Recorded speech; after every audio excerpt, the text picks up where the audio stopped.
9월 첫 주 예배에 참여하신 여러분을 환영하며 축복합니다. 벌써 구약의 마지막 성경인 소선지서의 마지막 말라기서를 오늘 보게 되었습니다. 다음 주부터는 신약 마태복음부터 시작하게 됩니다. 오늘 본문의 말씀은 말라기 4장 1절로 3절 말씀으로 공의로운 해가 떠올라 라는 제목으로 하나님의 말씀을 나눌까 합니다. 먼저 본문의 말씀을 다 같이 합독하겠습니다. 말라기 4장 1절로 3절입니다.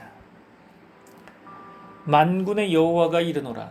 보라, 용광로 불같은 날에 이르리니 교만한 자와 악을 행하는 자는 다 지푸라기 같을 것이라. 그 이르는 날에 그들을 살라 그 뿌리와 가지를 남기지 아니할 것이로되 내 이름을 경외하는 너희에게는 공의로운 해가 떠올라서 치료하는 광선을 비추리니 너희가 나가서 외양간에서 나온 송아지같이 뛰리라. 또 너희가 악인을 밟을 것이니 그들이 내가 정한 날에 너희 발바닥 밑에 재와 같으리라. 만군의 여호와의 말이니라. 아멘. 구약 성경의 마지막 책이자 구약 시대에서 신약 시대로 넘어가는 과도기의 가교 역할을 하는 본서 말라기서는 모두 23개의 문답식 교훈과 6편의 설교로 구성되어 있습니다. 학개 선지자와 스가랴 선지자의 가르침대로 성전을 재건하였지만 1세기가 지나도록 메시아 왕국은 도래하지 않고 어떤 영광스러운 일도 일어나지 않음에 염증을 느끼며 신앙생활에 태만하던 때에 말라기 선지자는 유다 백성에게 하나님과 맺었던 선민으로서의 약속을 상기시키면서 장차 도래할 영화로운 메시아 왕국에 대한 소망을 다시금 불러 일으켰습니다. 히브리어 성경을 비롯한 고대로부터 현대에 이르는 모든 성경들이 저자인 말라기 선지자의 이름을 따서 본서를 말라기로 부르고 있습니다. 말라기란 이름의 의미는 나의 사자란 뜻입니다. 본서 말라기서의 저자에 대해서는 이견들이 많이 있습니다. 첫 번째로 아람어 번역본인 탈궁 1장 1절에는 그의 이름은 서기관 에스라로 불린다라는 내용이 기록되어 있는데요. 그래서 라틴어 역본인 벌개역을 번역한 교부 제롬은 에스라가 본서 저자라고 주장했습니다. 두 번째로 헬라어 번역본인 70인역에는 그의 사제에 의한 이스라엘의 주 여호와의 말씀이라로 번역되어서 본서 저자의 이름이 고유명사가 아닌 보통명사로 기록되어 있음을 볼 수 있는데요. 그래서 학자들 중에는 익명의 저작설로 주장하기도 합니다. 마지막 세 번째로 일부 유대인들은 전통적으로 본서가 천사에 의해 기록되었다고 생각하고 있습니다. 이는 말락이란 이름이 나의 사자란 의미를 갖고 있기 때문이 아닌가 생각해 봅니다. 하지만 성경의 어떤 부분도 천사에 의해 기록된 것은 없습니다. 이러한 이견들이 있으나 본서에는 분명하게 하나님께서 말라기 선지자를 통해 말씀을 선포하게 했다는 기록이 나오죠. 1장 1절입니다. 따라서 전통적 견해를 쫓아 본서의 저자를 말라기로 보고 있습니다. 말라기 선지자는 바벨론 포로 귀환 후에 성전이 재건되고 학사 에스라나 총독 느헤미야의 종교 개혁이 취해지던 기간에 활동한 것으로 보입니다. 말라기의 개혁 조치들은 거의 에스라서나 느헤미야서에 언급된 내용과 유사하죠. 그래서 어떤 학자는 본서가 에스라나 느헤미야 시대보다 다소 앞서는 것으로 보기도 합니다. 또 어떤 이들은 느헤미야 시대로 보기도 하죠. 여하간 말라기 선지자는 스가랴 선지자보다 거의 1세기 뒤에 활동했습니다. 그렇다면 이 시기는 총독 느헤미야가 예루살렘 성곽을 완공하고 예루살렘을 다스리던 시대이기도 한데요. 어떤 학자들은 느헤미야가 바사궁궐로 간 뒤에 다시 예루살렘으로 돌아오기까지의 공백기에 말라기 선지자가 활동한 것으로 보기도 합니다. 여하간 이때는 바사왕 아닥사스다 1세 통치 시기이기도 했죠. 여하간 말라기서의 배경을 잠깐 말씀드리자면 바벨론에서 본토로 귀환한 유다 백성은 많은 어려움 가운데서도 성전을 건축하고 신앙 회복을 위해 노력했었습니다. 그러나 학개 선지자나 스가랴 선지자의 예언이 있은 지 거의 100여 년이 지났지만 메시아 왕국은 도래하지 않고 또 그들의 삶의 형편은 나아질 기미를 보이지 않았죠. 신앙은 다시 형식주의로 흐르고 영적 순결은 점점 오염되어 갔습니다. 이때 하나님께서는 말라기 선지자를 부르셔서 내 이름을 경외하는 너희에게는 공의로운 해가 떠올라서 치료하는 광선을 비추리니 라는 말씀을 주시면서 유다 백성에게 첫 신앙을 회복하고 메시아 왕국을 대망하도록 위로하고 권면해 주셨습니다. 그리고 이전에 스가랴가 선포한 메시아 예언보다 더 구체적인 말씀을 주셨죠. 그것은 메시아의 강림을 준비할 하나님의 사자가 출현할 것이라는 예언이었습니다. 성경에서 유일무이하게 선지자의 출현을 예언한 이 말씀은 그만큼 메시아의 강림이 확실함을 보여주기에 충분했을 것입니다. 메시아의 강림, 또 메시아의 강림을 준비할 선지자의 출현 소식은 당시 유다 백성에게 큰 위로와 소망이 되었을 것입니다. 그럼 오늘 읽은 본문의 말씀을 좀 더 구체적으로 살펴보면서 하나님의 말씀을 깊이 묵상해 보고자 합니다. 말라기 4장에서는 여호와 하나님의 이름을 경외하는 자에게는 공의로운 해가 떠올라서 치료하는 광선을 비춘다고 했습니다. 성도는 예수님을 통해서 모든 죄악들이 사라지고 구원의 은혜가 임하게 되는 것입니다. 공의로운 해는 예수님을 상징하고 있다고 볼 수 있죠. 말라기 선지자는 느헤미야가 종교개혁을 일으킬 때 활동하던 선지자였습니다. 이스라엘 백성은 바벨론에서 3차례에 걸쳐 예루살렘으로 돌아오게 되죠. 무너진 성전을 건축하고 나서 시간이 흘렀는데 유대인들의 신앙은 온전한 여호와 신앙으로 돌아오지 않았죠. 이방 여인들과 통혼하고 안식일을 지키지 않고 11조와 헌금을 제대로 하지 않았습니다. 느헤미야는 성벽을 재건한 후에 바사로 돌아갔다가 1년 만에 돌아와 종교개혁을 시작하게 되죠. 말라기 선지자는 느헤미야와 같은 동시대에 유대인들의 신앙에 대하여 신랄하게 비판하고 있습니다. 하나님 백성이라고 하면서 신앙은 이방인과 같은 유다 백성들에게 필요한 말씀이었죠. 유다 백성들만 타락한 것이 아니었습니다. 하나님을 섬기는 제사장들도 타락했죠. 이런 상황에서 말라기 선지자는 악인의 최후가 어떻게 될 것인지를 말하고 있습니다. 반대로 의인은 하나님의 복을 받게 될 것이라는 메시지를 선포하고 있죠.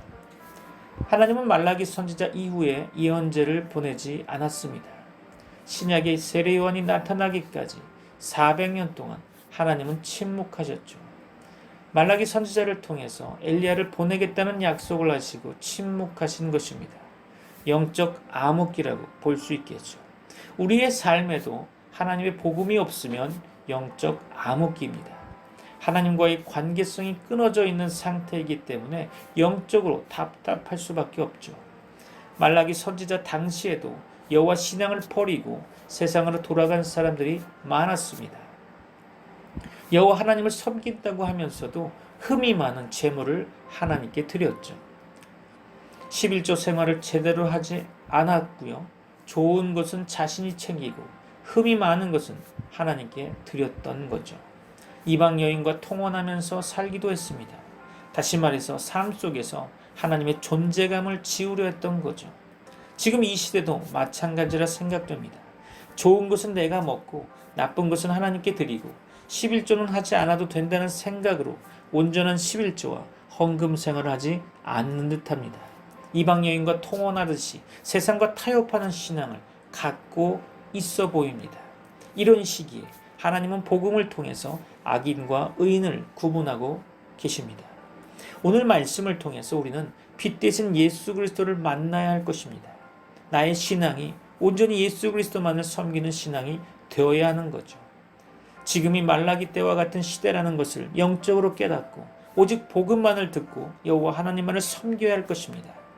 오늘도 예수 그리스도로 말미암아 성령의 충만한 임재와 기름 부으심이 있기를 축원합니다. 말라기 4장 1절입니다. 만군의 여호와가 이르노라 보라 용광로 불같은 날이 이르리니 교만한 자와 악을 행하는 자는 다 지푸라기 같을 것이라. 그 이르는 날에 그들을 살라 그 뿌리와 가지를 남기지 아니할 것이로되. 아멘. 하나님은 보라고 하십니다. 용광로 불같은 날이 이른다고 하고 계시죠. 이때가 되면 교만한 자와 악을 행하는 자는 다 지푸라기 같을 것이라고 선언하고 계십니다. 지푸라기라는 것은 불 앞에 가면 금세 타버리죠. 그날이 되면 지푸라기와 같은 교만한 자와 악을 행하는 자를 불태워 버리는데 그 뿌리와 가지를 남기지 않겠다고 말씀하시죠. 하나님은 악인들을 모두 불태워 버릴 것입니다. 그런 말라기 선지자가 말하는 용광로 불같은 날이 언제일까요? 400년 이후 예수 그리스도가 이 땅에 오시는 날일 것입니다. 주님이 초림하시는 날이 되면 악인은 심판받을 것입니다. 이 날을 우리에게 적용한다면 부활하신 주님이 이 땅에 강림하시는 날을 의미한다고 볼 수 있겠죠. 재림주로 다시 오실 그날을 우리는 고대하고 있어야 할 것입니다. 주님이 이 땅에 구름을 타고 오시면 심판하신다고 성경은 말씀하고 있죠. 우리는 지금이 말라기 시대와 같다고 생각할 수 있을 것입니다. 세상은 말할 것도 없고 교회로 불리우는 신앙 공동체가 여호와 하나님을 떠나고 있습니다. 이 시대는 영적 암흑기에 들어가 강단에서마저 복음은 점차 사라져가고 있죠. 세상에서 내가 잘 살면 그만이라고 생각하고 예수님이 그다지 필요치 않다고 여기는 듯합니다. 먹고 사는데 지장만 없다면 아무런 불편함이 없다고 생각하고 있지 않습니까? 영적인 일에는 관심이 사라져버렸고 육적인 일에만 관심이 쏠리고 있는 형편입니다. 하나님은 땅의 것을 바라보지 말고 위의 것을 바라보라고 말씀하셨습니다. 우리가 신앙생활을 하면서 관심을 가져야 하는 것은 복음입니다. 세상과 통혼하지 말고 오직 예수 그리스도 그분을 신랑으로 섬기며 결혼해야 하는 거죠. 그렇지 않으면 하나님은 악인을 심판하신다고 했습니다. 예수 그리스도와 결혼하지 않고 우상과 결혼한 자는 모두 심판의 대상입니다. 하나님이 심판하시는데 뿌리까지 심판하신다고 성경은 말씀합니다. 마태복음 3장 12절을 볼까요? 손에 키를 들고 자기의 타작마당을 정하게 하사 알곡은 모아 곳간에 들이고 쭉정이는 꺼지지 않는 불에 태우시리라. 아멘. 말라기 선지자 이후에 세례 요한이 나타나 말씀을 선포합니다. 회개하라, 천국이 가까이 왔다고 말하면서 주의 길을 준비하라고 했습니다. 회개하지 않는 자는 하나님께 심판을 받는데 타작마당을 정하게 하셔서 알곡은 모아 곳간에 들이고 쭉정이는 꺼지지 않는 불에 태우신다고 했습니다. 회개한다는 것은 무슨 의미일까요? 바로 예수 그리스도로 방향을 정하고 그 목표를 향해 믿음으로 나아가 궁극적으로 구원받는 것을 말하는 것입니다. 알곡들은 예수 그리스도를 믿음으로 원죄에서 회복되어 천국 곳간에 들어가고 행위로 구원을 얻으려고 한 자들은 쭉정이가 되어 영원한 지옥불에 던져지게 되는 거죠. 우리는 예수 그리스도를 통해서 구원받았으니 이제는 강림하시는 예수 그리스도를 기다리면서 거룩한 신앙생활을 해야 할 것입니다. 말라기 4장 2절이죠. 내 이름을 경외하는 너희에게는 공의로운 해가 떠올라서 치료하는 광선을 비추리니 너희가 나가서 외양간에서 나온 송아지같이 뛰리라. 아멘. 악인들은 여호와 하나님의 이름을 경외하지 않지만 의인들은 여호와 하나님이신 예수 그리스도를 경외하게 됩니다. 공의로운 해가 떠올랐다는 것은 신약에 오실 예수 그리스도를 상징하고 있죠. 이 해가 떠올라 선택받은 자들에게 비추어지게 됩니다. 이 빛은 치료하는 광선을 비추어 원죄와 자범죄와 육체의 모든 질병을 고치게 되는 거죠. 요한복음 8장 12절 볼까요? 예수께서 또 말씀하여 이르시되 나는 세상의 빛이니 나를 따르는 자는 어둠에 다니지 아니하고 생명의 빛을 얻으리라. 아멘. 주님이 신약에 오셔서 말씀하시기를 나는 세상의 빛이니 나를 따르는 자는 어둠에 다니지 않고 생명의 빛을 얻는다고 말씀하셨습니다. 공의로운 해는 예수 그리스도 자신이라고 증명하고 있는 거죠. 영적 암흑기에 예수 그리스도의 빛을 만나면 생명을 얻게 됩니다. 우리는 예수 그리스도를 따르는 성도인 거죠. 예수 그리스도께서 우리를 위해서 십자가에서 죽으시고 우리의 원죄와 자범죄를 모두 해결해 놓았음을 믿으면 어둠에 다니지 않게 되는 것입니다. 주님은 우리의 육체의 모든 질병과 가난 그리고 고통도 십자가에서 해결해 주셨습니다. 이 모든 것을 우리가 믿고 나갈 때 주님은 나의 인생을 책임져 주시는 것이죠. 이렇게 고침받은 자는 외양간에서 나온 송아지처럼 뛰어다니게 됩니다. 치료하는 광선이 비추어졌다는 것이 어떤 의미일까요? 치료하는 광선이 나왔다는 것은 예수 그리스도를 통해서 병이 고침을 받았다는 의미일 것입니다. 이렇게 예수 그리스도의 겉옷가를 만져서 고침받은 자가 성경에 있죠. 마태복음 9장 20절 볼까요? 12해 동안이나 혈루증으로 앓는 여자가 예수의 뒤로 와서 그 겉옷가를 만지니, 그렇죠, 12년 동안이나 혈루증을 앓는 여인이 있었습니다. 혈루증이란 두 가지로 성경은 표현하고 있는데요. 첫째는 피의 유출이란 뜻으로 만성 자궁 출혈병을 가리킵니다. 또 하나는 한 번 하혈하면 멈추지 않고 출혈이 지속되는 부인병을 말하는 거죠. 레위기 정결 규례에 의하면 혈루증은 월경하는 여인의 부정함과 동일하게 부정한 것으로 간주되어서 사람들과의 접촉이 금지되었습니다. 성경에서는 12년 동안 혈루병을 앓는 한 여인이 예수님의 옷자락을 만짐으로 나음을 얻었다는 기록을 마태복음 9장에서 하고 있는 거죠. 이 여인은 세상에서 좋은 의원을 다 찾아다녔지만 고침을 받지 못했던 겁니다. 마지막으로 예수 그리스도의 소문을 듣고 찾아와서 예수님의 뒤로 돌아와 주님의 겉옷가를 만졌던 거죠. 부정한 여인이기에 예수님 면전에서 차마 이야기도 못하고 사람들의 시선을 피해 예수님의 옷자락을 만진 것입니다. 혈루증 여인의 마음에 예수님의 겉옷만 만져도 혈루증이 떠나가는 구원을 받을 수 있을 것이라는 믿음이 있었을 것입니다. 이 여인은 예수님의 옷자락을 만짐과 동시에 혈루증 그 무서운 질병이 사라진 것입니다. 예수 그리스도를 통해서 치료의 광선이 나왔던 거죠. 여기에서 주님의 겉옷가의 단어가 광선이란 단어와 동일합니다. 놀랍죠? 치료하는 광선이 비춘다는 것은 주님에게서 치료의 광선이 나오고 있음을 말하는 것입니다. 혈루증에 걸린 여인은 부정한 자로서 사람들 앞에 함부로 나올 수도 없는 사람이었죠. 이런 여인이 주님을 만나니까 정결한 여인이 되는 것입니다. 우리의 인생도 마찬가지 아닐까요? 예수 그리스도를 만나면 나의 부정한 인생이 바뀌게 되는 것입니다. 고통과 고난의 인생이 바뀌게 되는 거죠. 혈루증 여인은 평생을 고통스럽게 살았고 다른 사람으로부터 부정하다는 말을 들어야 했습니다. 주님은 이런 여인의 삶을 하루아침에 바꾸어 주신 거죠. 이 시간 우리도 빛 대신 예수 그리스도를 만남으로 영육으로 인생이 바뀌어지는 역사가 일어날 줄로 믿습니다. 아멘이시죠? 영적으로는 우리의 원죄가 사라지고 육적으로는 가난의 고통과 빚의 고통에서 해방되는 역사가 일어나리라 믿습니다. 우리 주님은 얼마든지 해결해 주실 수 있는 능력이 있기에 혈루증 여인이 믿음으로 주님께 나온 것처럼 우리도 믿음으로 주님께 나와 영육의 문제를 해결받는 시간이 되시기를 축원합니다. 말라기 4장 3절이죠. 또 너희가 악인을 밟을 것이니 그들이 내가 정한 날에 너희 발바닥 밑에 재와 같으리라. 만군의 여호와의 말이니라. 아멘. 예수 그리스도를 만나 원죄가 사라지고 구원받은 자는 악인을 밟는다고 말씀하고 있는 거죠. 그들은 하나님이 정한 날에 구원받은 자의 발바닥 밑에 재와 같다고 합니다. 주님이 이 땅에 강림하시면 악인을 심판하게 됩니다. 구원받은 자는 주님과 함께 왕노릇할 것입니다. 지금 세상은 악인들이 의인들을 핍박하고 괴롭히고 죽이고 있죠. 그러나 주님의 날이 오면 악인들은 하나님께 심판을 받게 될 것입니다. 하나님이 의인들에게 힘을 주셔서 악인들을 짓밟을 수 있도록 하실 것입니다. 우리가 신앙생활을 하면서 악인이 잘 되는 것을 부러워하지 않아도 됩니다.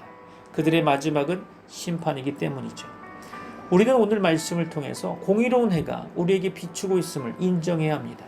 예수 그리스도의 빛이 우리에게 임하면 영적으로는 원죄에서 해방되는 치료를 해주시고 육적으로는 자범죄와 악습관에서 해방되는 치료를 해주실 것입니다. 또한 육체의 가난과 빚에서 해방시켜 주실 것입니다. 아울러 마음의 괴로움에서도 해방시키실 것입니다. 우리는 믿음으로 오직 예수 그리스도의 빛으로 나아가야 할 것입니다. 선택받은 자는 주님께 나와 치료하는 광선을 받게 되죠. 이 시간 우리는 영과 육이 치료하는 광선을 받음으로 역사가 일어나고 육적으로는 빚에서 해방되는 역사가 일어날 줄로 믿습니다. 이제부터 저와 여러분은 예수 그리스도의 십자가 복음의 빛을 받음으로 축복받는 자가 되기를 축원합니다. 기도하겠습니다. 지금은 우리 주 예수 그리스도의 은혜와 하나님의 사랑과 성령님의 교통하심이 트리니티 미라클 교회 모든 권속들과 세계 교회 위에 이제부터 영원까지 함께 있을지어다. 아멘.